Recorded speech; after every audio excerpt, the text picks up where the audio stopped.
जय हिंद दोस्तों हम लोग यहाँ पर सीटेट 2023 के लिए मैथ्स के प्रीवियस ईयर क्वेश्चनों को सॉल्व करते हैं।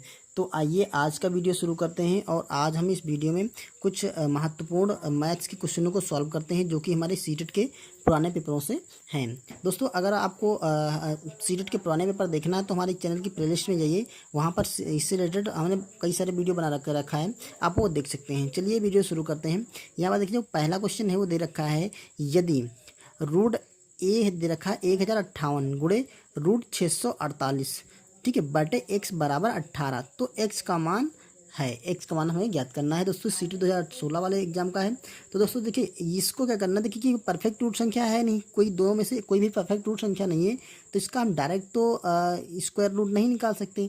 तो हम क्या करेंगे, देखिए इस एक्स को हम ले जाएंगे यहाँ पे, ठीक है।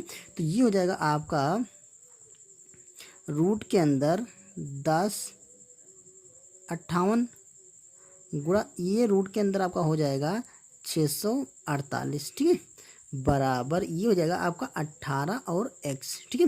अब देखिए हमें इसको क्या करना है, रूट से बाहर लाना है, तो हम दोनों तरफ स्क्वायर कर देंगे, दोनों तरफ स्क्वायर कर देंगे तो इसका भी स्क्वायर आपका हो जाएगा, ठीक है, और इधर का भी स्क्वायर हो जाएगा। और जैसे इधर का स्क्वायर होगा तो पूरे रूट आपके बाहर निकल आएंगे, ठीक है। तो ये आपका हो जाएगा 1058 गुणे 648, क्लियर।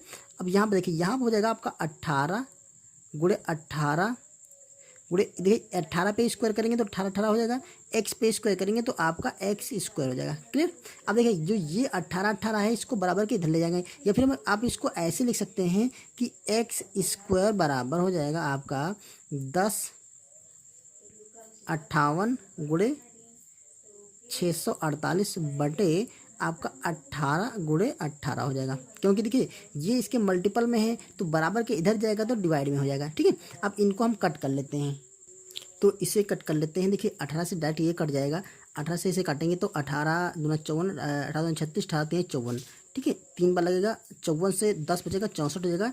तो ये हो जाएगा आपका 10 108, 18 छक्का 108, ठीक है, तो ये 36 हो जाएगा। अब देखिए इसको काटेंगे हम 18 से, 18 1 कम 18, 18 दूना 36, ये पूरा कट गया। तो ये आ गया आपका 2 से इसको पूरा मल्टीप्लाई करेंगे, देखिए ये हो जाएगा 2 8 16 के 6, ठीक है, और 2 पंचे 10 और एक 11 का 1 हासिल लगेगा आपका 1, ठीक है, और 2 यहाँ पर वो 1 आ जाएगा और 2 1 कम 2, ये हो जाएगा 21 16, यानी कि एक्स स्क्वायर का मान आपका 21 16 है। अब देखिए ये स्क्वायर हम हटाएंगे तो इधर रूट लग जाएगा।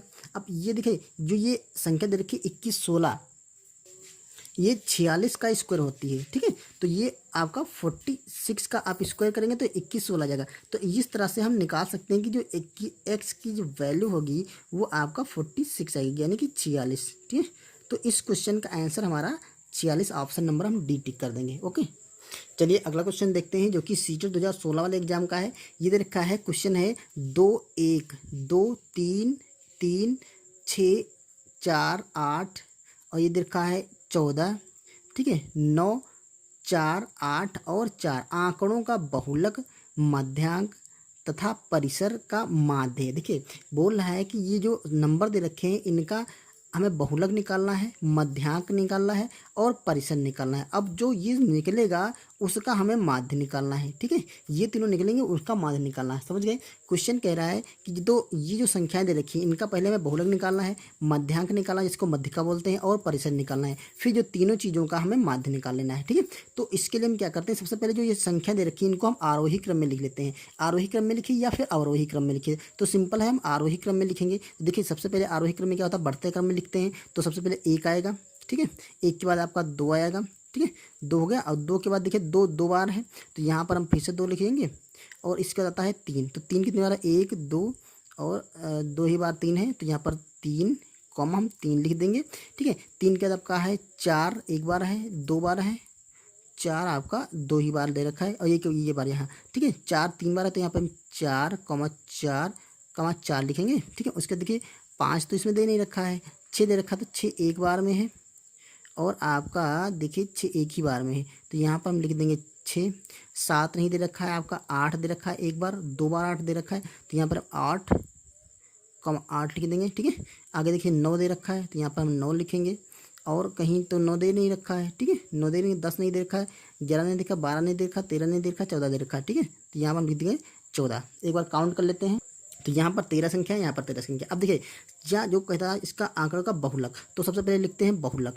तो जो बहुलक दोस्तों होता है वो जो भी संख्या, ठीक है, जो भी संख्या अधिक बार आती है वही हमारा बहुलक हो जाता है। इसमें देखिए कौन सी संख्या अधिक बार आई है, यहाँ पर देखेंगे तो आप जो 4 है ये 3 बार आया है, ठीक है। बाकी ये देखिए 2 बार आया है, ये 2 बार आया है, और बाकी 8 भी 2 बार आया है, लेकिन 4 3 बार आया। तो इसका आंकड़ों का जो बहुलक होता है वो हो जाएगा आपका 4। ध्यान रखिए बहुलक क्या होता है, जो भी आंकड़े दे रखे होते हैं उनमें जो सबसे ज़्यादा बार आता है वही बहुलक होता है। अब उसका हमें निकालना है मध्यांक, ठीक है, जिसे मध्यांक बोला है, इसको मध्यिका बोलते हैं, ठीक है। तो इसका मध्यक हम निकालते हैं दोस्तों। मध्यिका या मध्यांक क्या होता है, देखिए जो भी आपके आंकड़े दे रखे हैं उनको आप आरोही या अवरोही क्रम में कर लीजिए, उसके बाद में जो बीच में उसका अंक पड़ जाए वही इसका बहुलक होता है, सॉरी मध्यांक होता है या मध्यिका होती है। तो इसके बीच में देखिए हम इसको काउंट करते हैं 1 2 3 4 5 6 7 8 9 10 11 12 13 13 अंक हैं। 13 अंक में से हमें देखना बीच में कौन, तो बीच में आपका 7वां अंक पड़ेगा, ठीक है।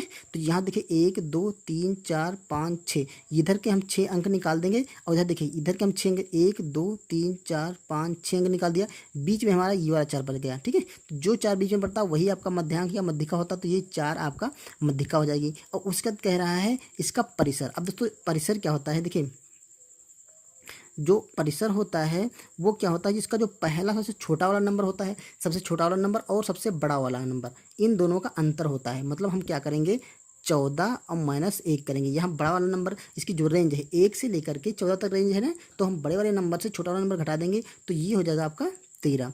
तो ये हो गया आपका 13। आप कह रहा है जो आंकड़े हैं इनका माध्य पूछ रहा था, ठीक है। तो माध्य क्या होता है, माध्य निकालना है तो जितने भी आंकड़े दे रखे हैं उनका योग बटे उनकी संख्या कर देते हैं। तो इनकी संख्या 3 है, इनका योग करेंगे तो इसका माध्य, हम माध्य लिखते हैं, माध्य बराबर इन सभी का योग करेंगे, यानी कि 4 + 4 + 13, ठीक है, बटे कर देंगे हम 3, क्योंकि 1 2 3 संख्या है ना, तो 3 हम करेंगे। अब देखिए ये हो गया आपका, जोड़ेंगे तो 13 और 4 17 4 21, तो ये 21/4 हो गया। इसको हम 21/3 हो गया, ठीक है, और 3 से कट करेंगे, 3 7 बार जाएगा, तो ये आपका 7 आंसर आ जाएगा। यही हमारा इस क्वेश्चन का आंसर हो गया। क्या पता जो भी इनका बहुलक माध्यांक और परिसर निकलेगा उनका माध्य जो हो जाएगा 7 हो जाएगा। तो ऑप्शन नंबर हम इसमें 8 टिक कर देंगे। क्लियर। चलिए अगला क्वेश्चन करते हैं। जो कि हमारा देखिए देगा, किसी आयताकार की चौड़ाई वर्ग की भुजा के बराबर है। एक वर्ग है और एक आयताकार है, ठीक है, तथा लंबाई वर्ग की भुजा की 2 गुनी है। यदि वर्ग का परिमाप 20 सेंटीमीटर है तो आयताकार का क्षेत्रफल क्या होगा। देखिए 2 आकृतियां हैं, एक है आपका आयत, तो मान लीजिए ये आपका है आयत, ठीक है, ये हो गया आपका आयत। उसने कहा दूसरा जो वर्ग है, एक है वर्ग, तो वर्ग की जो भुजा है वो आयत की चौड़ाई, देखिए यहाँ पर आयताकार की चौड़ाई वर्ग की भुजा के बराबर है। तो मान लेते हैं एक वर्ग होगा, तो ये देखिए जो वर्ग की भुजा की जो चौड़ाई, ये आयताकार की चौड़ाई है, ठीक है, तो ये उसकी भुजा के बराबर होगी, वर्ग की ये भुजा हो गई, ठीक है। तो ये वर्ग आपका कुछ इस टाइप से बनेगा। जितनी चौड़ाई है, मान लेते हैं हम चौड़ाई इसकी अगर है b, तो ये भी b होगी, ये भी b होगी, ये भी b होगी, और ये भी b होगी, क्योंकि क्या कह रहा है, जो आयताकार की चौड़ाई है वर्ग की भुजा के बराबर होती है। ये बात क्लियर। अब कह रहा है वर्ग की आगे कह रहा है लंबाई, आयताकार की जो लंबाई है वर्ग की भुजा की 2 गुनी, मतलब जो ये लंबाई है यहाँ तक, ये वर्ग की भुजा की 2 गुनी है, जो इसकी भुजा है इसकी 2 गुनी है, मतलब ये 2b हो जाएगी, ठीक है, जितनी भी निकलेगी। अभी हमें पता नहीं क्या है। अब देखो यहाँ पर आगे कह रहा है वर्ग का परिमाप बराबर 20 सेंटीमीटर है। परिमाप क्या होता है, 4 भुजाओं का योग होता है। जो वर्ग का जो परिमाप होता है वो होता है आपका 4 गुणे भुजा। अब आपकी भुजा कितनी दे रखी है हमें नहीं पता है, लेकिन 4 गुणे भुजा, ये परिमाप उन्होंने देखा 20 सेंटीमीटर, तो ये है आपका 20 सेंटीमीटर। तो हम यहाँ से भुजा निकाल देंगे, ये 4 यहाँ से हटेगा तो इसको इसके नीचे पहुँच जाएगा ये 4, ठीक है, 4 से काटेंगे, 4 कम 4 पंचे 20, तो जो वर्ग की भुजा आ जाएगी, भुजा वो आ जाएगी आपकी 5 सेंटीमीटर, ठीक है। जैसे ही वर्ग की भुजा 5 सेंटीमीटर निकली तो ये आपका बन गया 5 सेंटीमीटर। आयत की लंबाई चौड़ाई 5 हो जाएगी, और जो लंबाई होगी वो आपकी 10 हो जाएगी, क्योंकि उन्होंने कहा था कि जो वर्ग की भुजा है तो आयत की लंबाई जो है वर्ग की भुजा की 2 गुनी है, तो भुजा 5 है तो आयत की लंबाई 10 हो जाएगी। अब कह रहा है आयताकार का क्षेत्रफल निकालिए। तो जो आयताकार का क्षेत्रफल होता है, आयत का जो क्षेत्रफल होता है वो दोस्तों लंबाई गुणे चौड़ाई होता है, लंबाई गुणे चौड़ाई होता है, ठीक है। अब इसमें मान लग दीजिए, तो लंबाई देखिए कितनी है आपकी 10 है, गुणे चौड़ाई कितनी है, चौड़ाई उन्होंने करा 5 है सेंटीमीटर, तो ये अब इसको मल्टीप्लाई कर दे, 5 दाम 50, तो ये आपका 50, ठीक है, सेंटीमीटर आपका स्क्वायर आ जाएगा, ठीक है, क्योंकि क्षेत्रफल हमेशा स्क्वायर में दे रखा होता है। यहाँ पर लिखने में एरर हुई है, यहाँ पर आप स्क्वायर कर लीजिए, सारे सेंटीमीटर स्क्वायर होगा, ये क्षेत्रफल होता है स्क्वायर में लिखा होता है, ठीक है। तो आपका ऑप्शन नंबर हम बी टिक कर देंगे। दोस्तों सीटेट 2019 के सेकंड पेपर का क्वेश्चन है। चलिए अगला क्वेश्चन देखते हैं। तो जो अगला क्वेश्चन है वो सीटेट 2014 के सेकंड पेपर का है। तो यहाँ पर देखिए क्वेश्चन दे रखा है 5671 और उसके अंक पलटने पर प्राप्त संख्या का अंतर क्या होगा। तो ये आसान सा क्वेश्चन है। ये जो संख्या दे रखी है इसके अंकों को पलट दें, मतलब इस अंक को जो सीरियल में इधर दे रखा है इनको सीरियल से इधर कर लेंगे। देखिए 5671 दे रखा है, तो इसके जब अंक पलटेंगे तो ये आ जाएगा आपका 1, 7, 6 और 5 ही आ गया अंकों को पलट देने पर। अब कह रहा है संख्या के अंतर, जो ये संख्या प्राप्त हुई और ये दो संख्या प्राप्त हुई, इनका हमें अंतर निकालना, मतलब इसमें घटाना है, करना है, ठीक है। अंतर के करने के लिए बड़ी संख्या से छोटी संख्या घटा देना है। तो ये बड़ी संख्या है 5, 6, 7 और 1 इसमें से घटा देना, 1, 7, 6 और 5 घटा देंगे।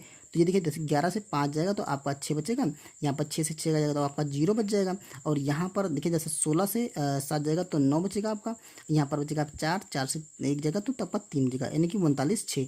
तो ऑप्शन देखिए, ऑप्शन हम सी टिक कर देंगे, आसान सा क्वेश्चन था। चलिए अगला देखते हैं। ये देखा 3.5 समकोणों में डिग्रियों की संख्या होगी। 3.5 समकोण है, उनमें डिग्रियों की संख्या हो, तो आपको पता है कि जो समकोण होता है वो दोस्तों 90 अंश का होता है, ठीक है, 90 डिग्री या अंश बोलते हैं इसे। और 3.5, जो 3.5 की बात यहाँ पे कह रहा है, तो 3.5 क्या होता है, 3 सही 1/2, ये होता है आपका 3.5 या 3 और आधा, ठीक है। अब इसमें इतने समकोण हैं तो 3.5 गुणे समकोण, समकोण का मान 90 अंश होता है, इसको 90 से मल्टीप्लाई कर दीजिए। तो अब देखिए ये हो जाएगा आपका 3 दूना 6 और 1 7, तो 7 बटा आपका 2 हो जाएगा गुणा 90, तो ये 2 से काट लीजिए, ये हो जाएगा आपका 45।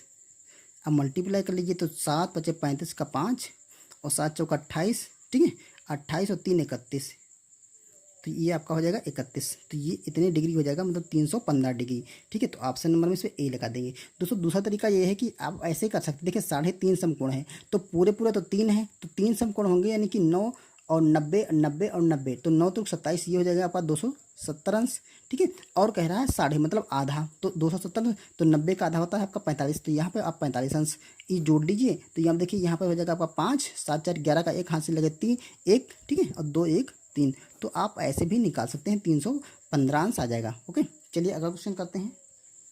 ये क्वेश्चन दोस्तों सीटेट 2022 के पेपर नंबर फर्स्ट का है। दे रखा कुसुम अपने मित्रों के साथ शाम को तब खेलने जाती है जब घड़ी की दोनों सुइयां 6 पर होती हैं, ठीक है।